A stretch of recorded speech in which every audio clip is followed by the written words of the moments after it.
कि मिला हमेशा चाहत का पैगाम मदरसों से। एक बार फिर से सजोइएगा अपनी ताकत को, अपनी जिंदा दिली को, और मेरा दामन दुआओं से भरिएगा। मैं पढ़ता हूँ साहब कि मिला हमेशा चाहत का पैगाम मदरसों से, मत जोड़ो आतंकवाद का नाम मदरसों से, कोई इल्जाम मदरसों से, कोई इल्जाम मदरसों से। चाय आ रही है सीधी, चाय वाले आ जाए तो नज़्म सुनाने का मजा और बढ़ जाता है। चचा उठ खड़े हो बीच, सलाम जिंदा दिल चचा को, अल्लाह इनकी जवानी सलामत रखे और कभी बुढ़ापा आए ही ना, जितने जिंदा दिल है। मैं पढ़ता हूँ साहब एक बार फिर से, अपना जोश जो है पूरे हिंदुस्तान में मुझे बड़े हंगामों में सुना है इस नज़्म को, पलकों में बिठा के सुना है इस नज़्म को। आज मैं बंगाल में देखता हूँ कैसे सुनता है बंगाल कि मिला हमेशा चाहत का पैगाम मदरसों से, मत जोड़ो आतंकवाद का नाम मदरसों से, कोई इल्जाम मदरसों से। पहला बात करता हूं कि यहाँ कुराने पाक की हर लम्हा है तिलावत होती, यहाँ कुराने पाक की हर लम्हा है तिलावत होती, जर्रे जर्रे में हमदर्दी और मोहब्बत होती, और मोहब्बत होती। सच बोल को चाक किया जा रहा था, तुमसे नहीं पूछा गया। जब गौ तस्करी और गौ रक्षा के नाम पर तुम्हें मारा जाता है तो तुमसे नहीं पूछा जाता कि तुम देवबंदी होगी, बरेलवी होगी, वहाबी हो कि शिया हो, सुन्नी हो। अल्लाह के वास्ते आपसे गुजारिश करता हूँ बंगाल वालों, बिहार वालों, कि जिस भी मसलक को मानते हो पूरी पुख्तगी के साथ मानो, लेकिन अल्लाह के वास्ते दूसरे मसलक को गालियां देना बंद करो, दूसरे मसलकों से लड़ाइयां बंद करो, क्योंकि तुम्हारी इन्हीं कमजोरियों का फायदा उठाया जा रहा है। आज तुम्हें तितेर तितेर करके रख दिया गया है और तुम आपस में जूझ रहे हो। मेरी गुजारिश को अगर सच लगे, सही लगे तो इस पे सोचना जरूर। और नई नस्लों से खास तौर पर गुजारिश है कि मेरे मेरे बुजुर्गों ने अपनी जिंदगी जी ली, हमें आपको जीना है आने वाले हिंदुस्तान में। अगर इसी तरह लड़ते रहे मसलकों के नाम पर तो शायद आने वाले हिंदुस्तान में कोई गुंजाइश नहीं बचेगी तुम्हारे लिए। इसलिए तुमसे खास तौर से गुजारिश है कि मसलकों की लड़ाई बंद करो। मैं बंद करता हूँ साहब, मत जोड़ो आतंकवाद का नाम मदरसों से, कोई इल्जाम मदरसों से है कि बड़ी जरूरत देश को जब जब किया कमाल इन्हीं ने। इस देश का मिसाइल मैन अपनी 5वीं तक की तालीम चेन्नई के मस्जिद के बरामदे में बैठ के पूरी करता है और बाद में मुल्क को परमाणु ताकत वाला बनाता है। मैं बंद करता हूं साहब कि बड़ी जरूरत देश को जब जब किया कमाल इन्हीं ने, देश को एक से एक बढ़ के दिया है लाल इन्हीं ने, दिया है लाल इन्हीं ने। भारत ने क्रिकेट का विश्व कप जीता, क्रिकेट के भगवान सचिन तेंदुलकर को जीत का जश्न मनाना था तो उन्हें कंधे पर उठाने के लिए गुजरात की मस्जिद के मुअज्जिन का लड़का यूसुफ पठान आगे आया, उन्हें कंधे पर उठा कर पूरे स्टेडियम के चक्कर लगाया। ये कुव्वत, ये ताकत मस्जिदों और मदरसों के उन छोटे छोटे दानों में है जो हमारे आपके चंदों से आते हैं। सुनिएगा मेरा मिस्रा कि बड़ी जरूरत देश को जब जब किया कमाल इन्हीं ने, देश को एक से एक बढ़ के दिया है लाल इन्हीं ने, दिया है लाल इन्हीं ने। 3 राष्ट्रपतियों के नाम गिना रहा कि निकले जाकिर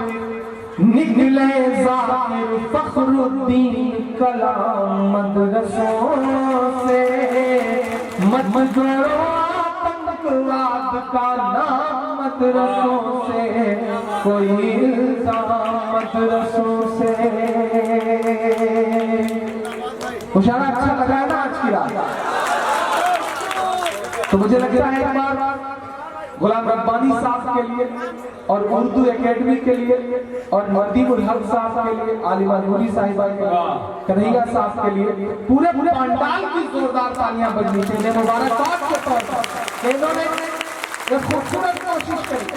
चाहते तो कोई म्यूजिकल शो करवा सकते थे, चाहते थे तो कोई बड़ा दूसरे तरीके का प्रोग्राम करा सकते थे, लेकिन उन्होंने अदबी प्रोग्राम कराया, अदब को बचाने की कोशिश का प्रोग्राम कराया। सलाम है गुलाम रब्बानी साहब, अल्लाह आपको लंबी उम्र दे और इसी तरह से आप मुशायरा करवाते रहे। इस बात पर शायद लोग ताली बजा सकते हैं क्योंकि उसमें से कुछ ना कुछ पैसा उनको घर भी जाना है, सारा मेरे घर थोड़ी जाना है। मैं एक बंद पढ़ता हूँ साहब, और जिन्होंने अब तक दाद नहीं दी उनसे कोई शिकायत नहीं है, लेकिन इन मिसरों पे दाद देके मेरा दामन जरूर भर दीजिएगा। 57 की जंग के बाद अंग्रेजों को लगा कि हिंदुस्तान पे हुकूमत बहुत मुश्किल है, हम लड़ रहे थे, हमसे छीन गई थी हुकूमत।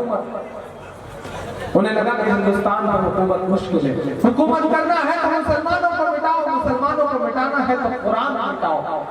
पश्चिमी उत्तर प्रदेश के तमाम तरफ आज भी इस बात को गवाह है। जब एक साथ सैकड़ों उलेमा को फांसियां दी फिरंगियों ने और ये कहा कि इनकी लाशें तब तक मत उतरने देना जब तक अवाम के दिल से इनकलाब का भूत न उतर जाए। इमरान अहमद पढ़ता है साहब कि जंगे आजादी में फिरंगी लाख कुरान चलाए।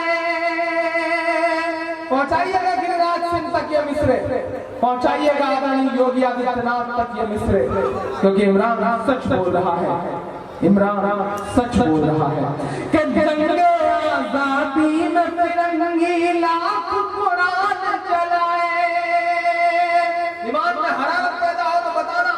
जंगे आजादी में फिरंगी लाख कुरान चलाए, किसी भी हाफिज के दिल से एक हर्फ मिटाना पाए।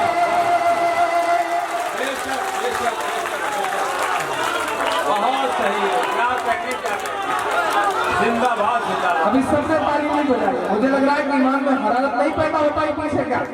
मैं फिर से पढ़ता हूँ साहब, और जिन्होंने हाथ नहीं खोले उन पर नजर रखता हूँ कि उनके ईमान में सच में थोड़ी जिंदा दिला बची है नहीं। कि जंगे आजादी में फिरंगी लाख कुरान चलाए, किसी भी हाफिज के दिल से एक हर्फ मिटाना पाए।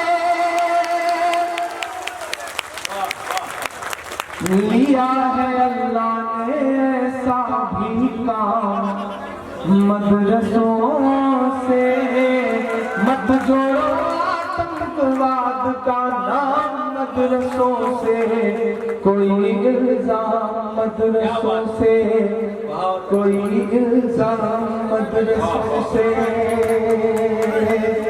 मेरे दिल के बहुत करीब है, क्योंकि मैंने कहा ना मैं हिंदी लिटरेचर का स्टूडेंट रहा हूँ। मैं बमुश्किल एक मिनट आपके सामने और मेरी इस बात को बहुत संजीदगी से सुनना। जब मैं मुशायरे की दुनिया में आया था तो बड़े बुजुर्ग जो शोरा थे वो कहते थे कि इमरान तुम जो पढ़ते हो इसे किताबों में जगह नहीं मिलेगी, क्योंकि इसमें अदब नहीं है। तुम जो पढ़ते हो तुम्हारे मरने के बाद उसे किताबों में नहीं पढ़ाया जाएगा, अदब में जगह नहीं मिलेगी। तब मैं न जाने किस यकीन और किस दुआ के भरोसे ये कह देता था कि हो सकता है मेरे मरने के बाद किताबों में न पढ़ाया जाएगा, लेकिन इंशाअल्लाह मैं जीते जी इनकलाब जरूर पैदा कर जाऊंगा। एक यकीन था और वो शायद आपकी दुआओं के भरोसे का यकीन था, और इस नज़्म ने मुझे दुनिया में वो कुछ दे दिया जो शायद मैं कभी ना पा सकता। पिछले दिनों मैं आपको बताऊं कि मैं दम्माम गया मुशायरे में, सऊदी अरब के मुशायरे में गया, तो मुशायरे के साथ साथ ये था कि उम्रा भी करने जाना है। उसी मुशायरे में इंक्लूड था वो पैकेज। और जब मैं खाने काबा के सामने खड़ा था तो वहां खड़ा होकर आंसू बह रहे थे, और मैं खुद से ये कह रहा था कि दुनिया कहती है कि शायद भटके हुए लोग हैं, लेकिन अल्लाह की मेहरबानियां देखिए कि अल्लाह ने इसी शायरी की वजह से मुझे सबसे मुकम्मल जगह लाकर खड़ा कर दिया। मैं कैसे मानूं कि शायद ये शायद अल्लाह की नवाजिश है।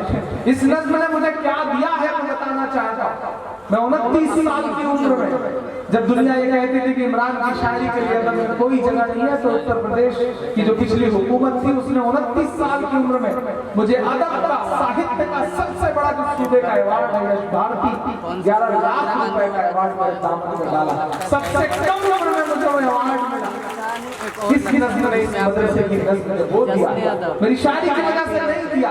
शायद मेरी शायरी में इतना दम नहीं कि मुझे इतना बड़ा अवार्ड मिल सकता, लेकिन ये जो मदरसे के मासूम तलबा हैं, उनकी दुआओं में जरूर ये ताकत है कि यश भारती को क्या उनकी दुआएं पद्मश्री भी दामन में डाल सकती हैं। ये तो जानता हूं आपकी दुआओं का सदका है ये तमाम अवार्ड। और मुझे क्या मिला, मैं अपनी जिंदगी का सबसे जज्बाती लम्हा आपसे बताता हूं। यही नज़्म है जिसकी वजह से मुझे नदीमुल हक साहब जैसे दोस्त मिले, बड़े भाई की तरह। सुल्तान साहब नहीं रहे, मरहूम सुल्तान साहब, उनकी दुआएं मुझे हासिल रही इस नज़्म की वजह से। और इस नज़्म से जुड़ी जिंदगी की सबसे बड़ी बात बताता हूँ कि क्या मिला मुझे। मैं खाने काबा का तवाफ करने के बाद ये हुआ कि हम मदीने जाएंगे। हम मदीने गए और मदीने जाने के बाद मस्जिद नबवी का एक एक लम्हा, एक एक मंजर ऐसा होता है कि मन करता है कि आंखों को कैमरा बना दिया जाए, एक एक लम्हे की तस्वीर अपने दिल में कैद कर दी जाए। मैं मस्जिद नबवी में घूम रहा था, एक एक लम्हा, एक एक मंजर अपनी आंखों में कैद कर रहा था। प्यास की शिद्दत महसूस हुई तो मुझे लगा कि आबे ज़मज़म रखा है, आबे ज़मज़म पी लिया जाए। आप जो सारे लोग जिन्होंने भी उम्रा या हज किया है समझते हैं, देखा होगा उन्होंने, आप ज़मज़म के बकेट रखे रहते हैं, आप ज़मज़म निकालिए और पीजिए, गिलास रखिए, आगे बढ़िए। एक जगह मैंने देखा कि 4-6 लोग खड़े हैं, आप ज़मज़म निकाल करके बुजुर्ग दे रहे हैं और लोग पी रहे हैं। मैं भी लाइन जैसी हालत थी तो लोगों के बाद मेरा नंबर था, मैं भी उनके पीछे खड़ा हो गया। और जब मेरा नंबर आया तो आप ज़मज़म गिलास में निकाल करके बुजुर्ग ने मेरी तरफ उठाया, वो बैठे हुए थे और मैं झुका हुआ था। जब उन्होंने आबे ज़मज़म मेरी तरफ उठाया और मैंने आबे ज़मज़म का गिलास पकड़ा और मेरी आंखें उनकी आंखों से मिली तो उन्होंने लम्हा भर मुझे देख करके कहा, इमरान आप कहीं। वो लम्हा शायद मेरी जिंदगी का सबसे बड़ा लम्हा। मैंने उनसे कहा कि मेरे रोंगटे खड़े थे, मेरी आंखें नम थी। मैंने सोचा मुझे मस्जिद नबी में कौन है जो पहचान रहा है। उन्होंने कहा इमरान प्रतापगढ़ी। मैंने कहा जी मैं इमरान प्रतापगढ़ी। तो उन्होंने अपना मोबाइल निकाला छोटा सा और अपने कुछ साथियों को फोन किया और उनके 4-6 साथी आसपास और थे, वो आ गए। फिर उन्होंने अपने मल्टीमीडिया मोबाइल में फाइल खोली और फाइल खोल के मस्जिद नबी में मेरी यही नज़्म मत छोड़ो आतंकवाद का नाम मदरसों से प्ले किया। और जब ये नज़्म बजने लगी तो बोले तुमने यही नज़्म लिखी है ना, हम बलूचिस्तान सिंध के रहने वाले हैं, हम ये नज़्म सुना करते हैं और तुम्हारे लिए हमारी मस्जिदों में दुआएं करती हैं। ये मिला है मुझे इस नज़्म से कि मस्जिद नबी में किसी ने मुझे मेरी ये नज़्म बजा कर सुनाया। शायद मेरी जिंदगी में दुनिया में बड़ा सा बड़ा अवार्ड मेरे दामन में होगा, तब भी इससे बड़ा इनाम, इससे बड़ा अवार्ड मेरी जिंदगी में कुछ नहीं हो सकता। ये है मेरी जिंदगी का सबसे बड़ा अवार्ड, ये दिया है मुझे इस नज़्म ने, इसलिए मेरे दिल के बहुत करीब है ये नज़्म। मैं आखिरी बंद पढ़ता हूं। लिया है अल्लाह ने ऐसा भी काम मदरसों से, मत जोड़ो आतंकवाद का नाम मदरसों से, कोई इल्जाम मदरसों से। वो कहते हैं हथियार मिलता है, वो कहते हैं ट्रेनिंग दी जाती है। मैं बता के जाता हूं कि क्या मिलता है। इस सदी का सबसे बड़ा सच बोलता है इस देश का एक जिम्मेदार नागरिक, इस देश का एक जिम्मेदार शहरी, इस देश के कानून में पूरी आस्था और विश्वास रखने वाला इमरान। ये मिसरे पढ़ के जाता है कि क्या मिलता है वहां पर, कि वजू के लोटे कुछ पुरार टूटी हुई चटाई, खुले दरवाजे मदरसों के, जिन्हें देखना है वो आए और देखें।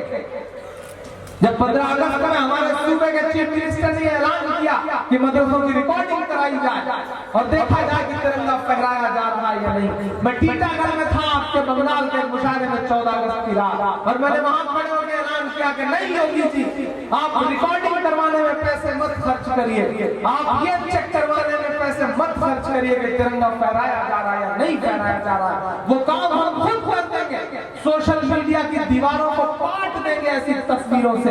आप उसी रिकॉर्डिंग का पैसा और बच्चों के लिए ऑक्सीजन खरीदने में कर दीजिए, ताकि बच्चे ऑक्सीजन की कमी से मरे ना। बाकी काम हम खुद कर देंगे साहब। मैं बंद पढ़ता हूं कि वजू के लोटे कुछ पुरार टूटी हुई चटाई, जिसे देखना है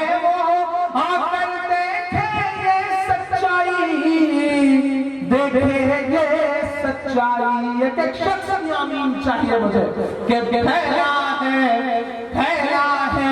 और फैलेगा इस्लाम मदरसों से। मत जोड़ो आतंकवाद का नाम मदरसों से, कोई इल्जाम मदरसों से, कोई इल्जाम मदरसों से। इमरान साहब नदीम साहब और उनकी फरमाइश है गुलाम रब्बानी साहब की, माँ हम भी देखो के चमचे।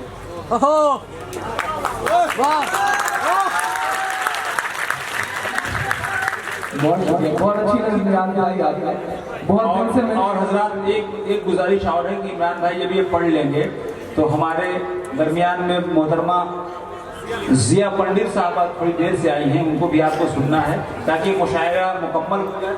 और दिल्ली से आई हैं और हमारे नैयर साहब भी 2-3 शेर पढ़ेंगे। जी जी बिल्कुल।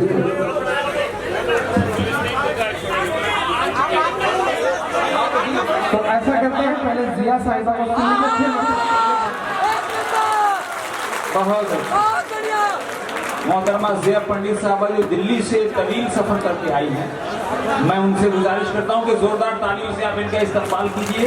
पर आपका ऐसे लोगों का हुक्म है तो आप इनकार भी नहीं कर सकते। जिया पंडित साहिबा बहुत अच्छा पढ़ के गई थी और आँख का काजल और बादल और पागल पता नहीं क्या क्या उन्होंने बना दिया। अक्सरियत है उनकी आज के मुशायरे में, तो वो कुछ भी बना दे आपको सुनना ही पड़ता है।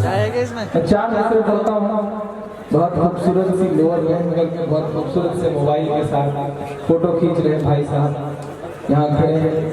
मैं 4 नजर पढ़ता हूँ कि सभी के सामने एक दिन जरूर आता है, ये हुस्न फानी है क्यों कर गुरूर आता है। सुनिएगा ये मिसरे, सभी के सामने एक दिन जरूर आता है, ये हुस्न फानी है क्यों कर गुरूर आता है। किसी भी क्रीम या पाउडर से कुछ नहीं होता, नमाज पढ़ने से चेहरे पे नूर आता है, नमाज पढ़ने से चेहरे पे नूर आता है, नमाज पढ़ने से चेहरे पे नूर आता है। बहुत शुक्रिया, जिस नज़्म के लिए हुआ है मैं सुनाने की कोशिश करता हूँ। बहुत दिन बाद किसी मुशायरे में किसी ने वो नज़्म फरमाइश करी तो इनका शुक्रिया। लेकिन उससे पहले घोटाला बीच में मिसरा भी जोड़ दिया, हजरत ने ये नोटबंदी में सबको मार डाला है। लेकिन ये नोटबंदी इंशाल्लाह 125 से ज्यादा मौतों का तोहफा दे के गई है, उनकी हाय और उनकी आहें बेकार तो नहीं जाएंगी। एक वक्त था जब एक साहब ने नसबंदी लागू करी थी और एक साहब है जिन्होंने नोटबंदी लागू करी है, तो वक्त अपने आप को दोहरा रहा है। और नोट भी ऐसी निकाली नदीम भाई 2000 वाली गुलाबी कि कुछ दिन तक तो वो नोट रंग छोड़ती गई। कई साहब तो ऐसे थे कि जिन्होंने जेब में ऊपर वो नोट रख दी और पसीने से उसने ऐसा रंग छोड़ा कि घर जाने पे भाभी ने कस के ठुकाई भी करी कि ये कौन सा रंग लेकर के आए हो, कहाँ थे। तो जवाब देते नहीं बना, वो बता ही नहीं पाए कि ये रंग छोड़ा है नोट में। भाभी को तो लगा कि किसी और ने अपना रंग छोड़ दिया है वहां पर। तो ऐसी नोट निकाली साहब, लेकिन जो उसके पीछे का सच था वो यही था। जब ये कह दिया गया कि सारा काला धन किनारे लग जाएगा, सारा काला धन हम बाहर लाएंगे, बड़े बड़े लोग जो है वो लाइनों में खड़े हो जाएंगे, तब मुझे लगा कि मुझे एक नज़्म कहनी चाहिए। मैं एक नज़्म का एक बार सुना के फिर वो नज़्म सुनाता कि जालिम तानाशाह की देखो ये कैसी मनमानी है, जालिम तानाशाह की देखो ये कैसी मनमानी है। कारोबार हुए हैं चौपट किसानी है, कारोबार हुए हैं चौपट और बर्बाद किसानी है। लगता है उस शख्स ने हिटलर बन जाने की ठानी है। लगता है उस शख्स ने हिटलर बन जाने की ठानी है। कोई बताए किस लाइन में खड़ा कोई अंबानी है। कोई बताए किस लाइन में खड़ा कोई अंबानी है। जालिम तानाशाह की देखो ये कैसी मनमानी है। कारोबार हुए हैं चौपट और बर्बाद किसानी है। भाइयों बहनों, न खाऊंगा न खाने दूंगा। भाई जब न खाएंगे न खाने देंगे तो शौचालय किस लिए बनवा रहे? लेकिन अजीब अजीब काम कर रहे हैं। रात के 12 बजे संसद खोल करके जीएसटी का जश्न मनाया जा रहा है। पहली बार कोई ऐसा मुल्क आपने देखा होगा जो अपनी बर्बादी का जश्न मना रहा है। अजीब हाल ऐसा, पता नहीं कौन है अक्ल देता है। आपको याद होगा, कहते हैं पेटीएम करो, पेटीएम करो। मोबाइल से पेट्रोल लेने जाओ तो पेटीएम करो, डीजल लेने जाओ तो पेटीएम करो। मैं पिछले 7-8 साल से देखता आ रहा हूँ कि पेट्रोल टंकियों पर लिखा रहता है कि कृपया मोबाइल का इस्तेमाल न करें, विस्फोट हो सकता है। अब आप मोबाइल का इस्तेमाल नहीं करेंगे तो पेटीएम क्या उनका नाम जप के करेंगे? अजीब अजीब अहमकाना फैसला है और उसका जश्न भी मनाया जा रहा है। तब मैं इसमें पढ़ता हूँ साहब कि जालिम तानाशाह की देखो ये कैसी मनमानी है। कारोबार हुए हैं चौपट और बर्बाद किसानी है। लगता है उस शख्स ने हिटलर बन जाने की ठानी है। कोई बताए किस लाइन में खड़ा कोई अंबानी है। कोई बताए किस लाइन में खड़ा कोई अंबानी है। कि जो कहते थे 100 दिन के अंदर काला धन लाएंगे, काला धन ना ला पाए तो खुद फांसी चढ़ जाएंगे। काला धन ना ला पाए तो खुद फांसी चढ़ जाएंगे। 3 साल हो गए हैं फिर भी जुमलेबाजी चालू है और भक्तों को लगता है कि साहिब बड़ा दयालु है। बुराई नहीं सुनना चाहते। आप उनसे कहो कि नोटबंदी देश के हक में नहीं है तो कहते हैं आप मोदी से जलते हैं। भक्सई का आलम यह हुआ कि देश में आप लाइन में नहीं लगे रह सकते। एक हमारे प्रतापगढ़ में बड़ी लंबी सी लाइन लगी हुई थी। एक आदमी भला बुरा कह रहा था, एक भक्त पहुंचा, उसने कहा देश हित में आप लाइन में नहीं लगे रह सकते। उधर सेना का जवान सरहद पर सीनों पर गोलियां खा रहा है और आप लाइन में नहीं लगे रह सकते। पीछे सेना का एक रिटायर्ड जवान भी लाइन में लगा था। उसको गुस्सा आ गया, उसने मारे 20 लाख।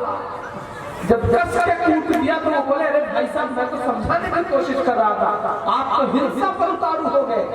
तो उसने कहा कमाल करते हैं आप। उधर सेना का जवान सरहद पर सीधे पर गोली खा रहा है देश हित में और आप 10-20 लाख की नहीं खा सकते देश हित में। इस तरह करने की कोशिशें की गई। तब मैंने मिस्र कैसा कि 2.5 साल 3 साल हो गए हैं फिर भी जुमलेबाजी चालू है और भक्तों को लगता है कि साहिब बड़ा दयालु है। आम आदमी के खामों से, आम आदमी के खामों से ये तो बेईमानी है।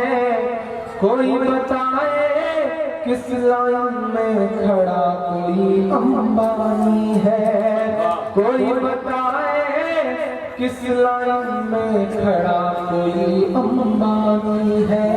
जालिम तानाशाह की देखो ये कैसी मनमानी है। आखिरी लम्हा, आखिरी नजर मेरा दोस्त तनवीर गाजी एक शेर कहता है कि न साजिश थी न कोई जंग का ऐलान लिखा था, बुझी आंखों में एक मासूम सा अरमान लिखा था, जिसे आतंकवादी कह के गोली मार दी तुमने, उसी मजदूर के सीने पे हिंदुस्तान लिखा था।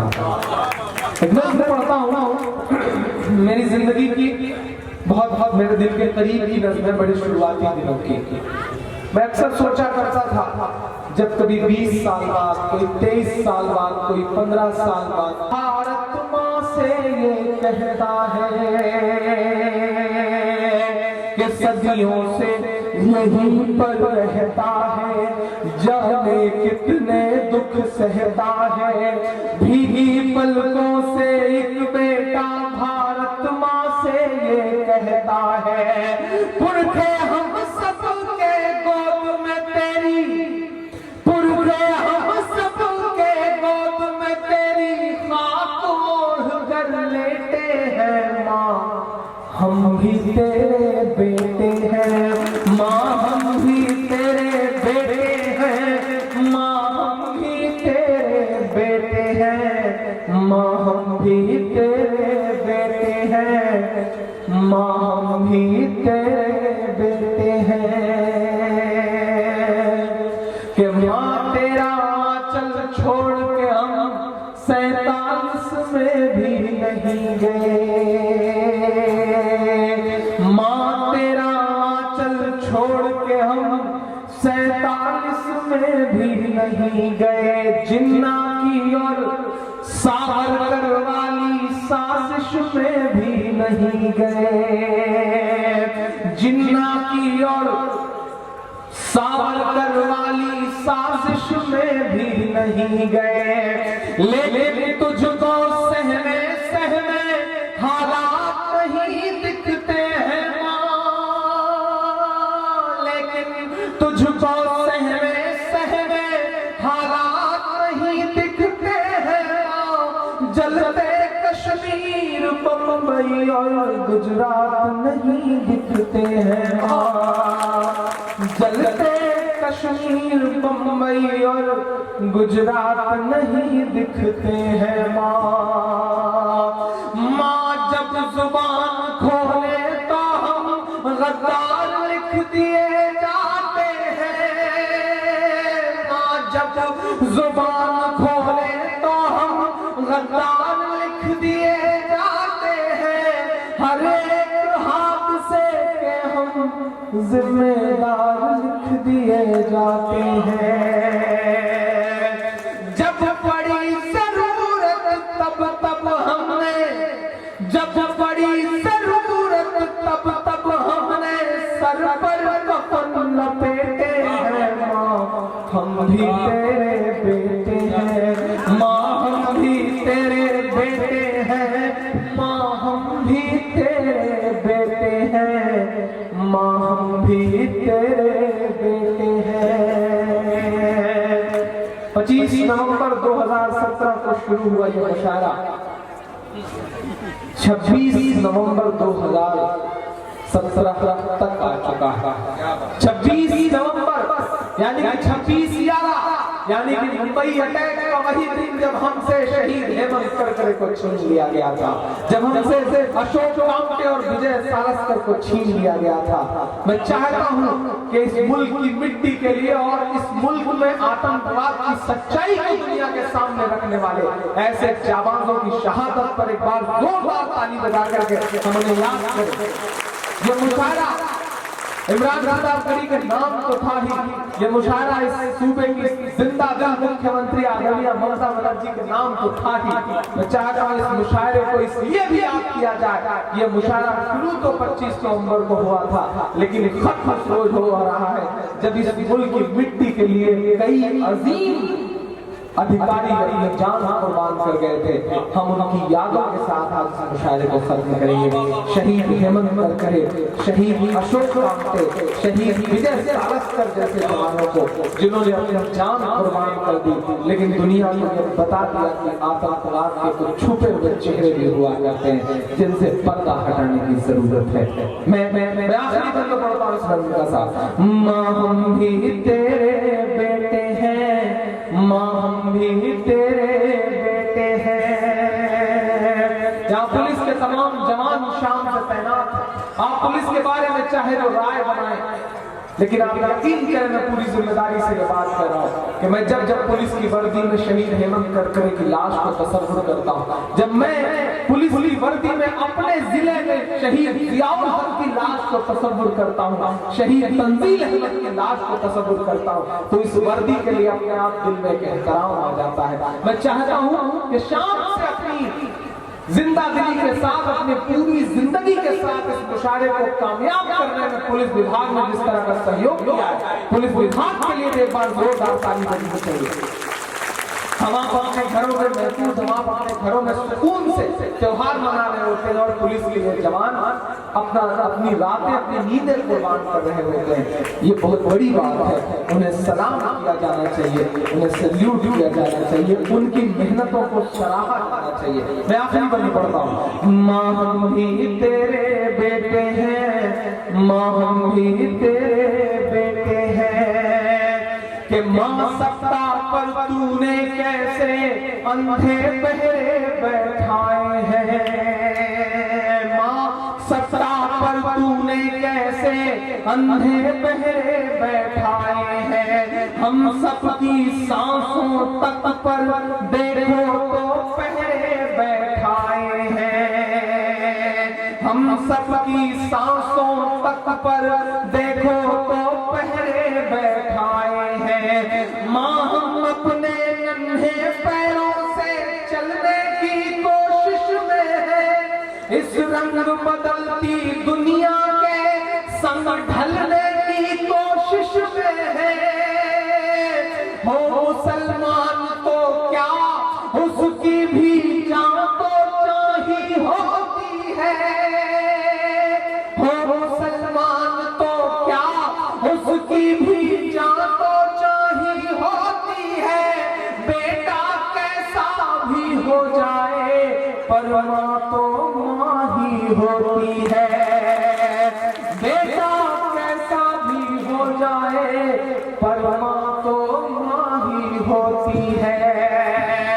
तू झांक के दिल में देख कभी, तू झांक के दिल में देख कभी, हम कितना दर्द समेटे हैं माँ, हम भी तेरे बेटे हैं, माँ हम भी तेरे बेटे हैं, माँ हम भी तेरे बेटे हैं, माँ हम भी तेरे बेटे हैं।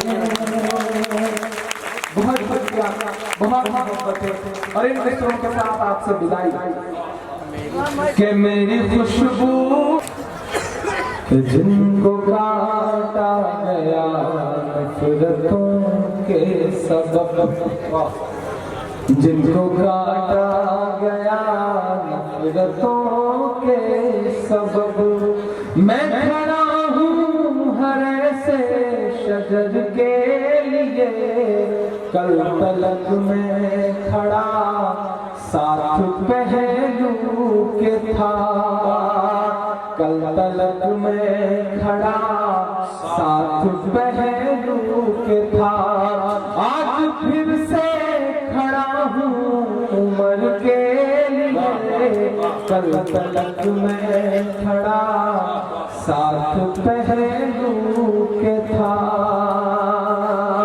रात बहुत हो गई है, आपको भी जाना है, मैं इंशाल्लाह फिर कोई एक मुशायरा होगा, अभी सीमांचल के बहादुर में भी एक मुशायरा होने वाला है, तो कुछ सुनाया जाएगा।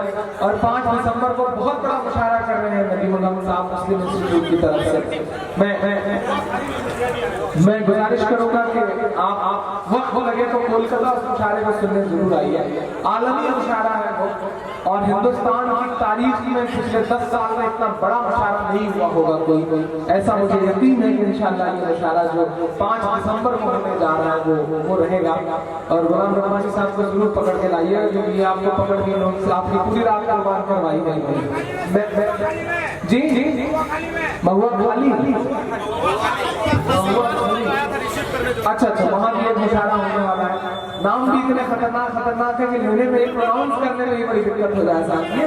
बिहार में और बंगाल भी अपने आप में बड़ा अनूठा है, यहाँ का आदमी भी बड़ा अनूठा है। मैं आखिरी 4 मिसरे पढ़ देता हूँ साहब कि मेरी खुशबू संभाल कर रखना, दिल पे काबू संभाल कर रखना, तेरे सीने से लग के रोया हूँ, तेरे सीने से लग के रोया हूँ, मेरे आंसू संभाल कर रखना, मेरे आंसू संभाल कर रखना। बहुत शुक्रिया, बहुत मोहब्बत है। एक बार फिर से मोहतरम गुलाम रब्बानी साहब को, उर्दू एकेडमी को, नदीम उल साहब को, जो भी लोग अब तक बैठे हैं उन सारे लोगों को बहुत मुबारकबाद। और जाते जाते मीडिया के दोस्तों के नाम 4 मिसरे, और शायद यही इस मुशायरे का हासिल है जो मैं आखिर में पढ़ने जा रहा हूँ। फिर भी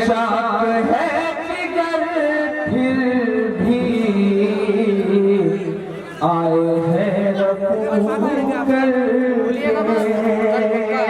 कन्हैया जी से विशेष दुआएं चाहूंगा इन मिसरों से कि चाहते हैं जिगर फिर भी आए हैं जाएंगे हकीकत से तुमको रूबरू करके, प्यार की बड़ी इससे और मिसाल क्या होगी, प्यार की बड़ी इससे और मिसाल क्या होगी। हम नमाज पढ़ते हैं गंगा में वजू करके, हम नमाज पढ़ते हैं गंगा में वजू करके। जितने लोग बच गए मैं चाहता हूं एक बार जोरदार ताली से मुशायरे की कामयाबी के नाम पर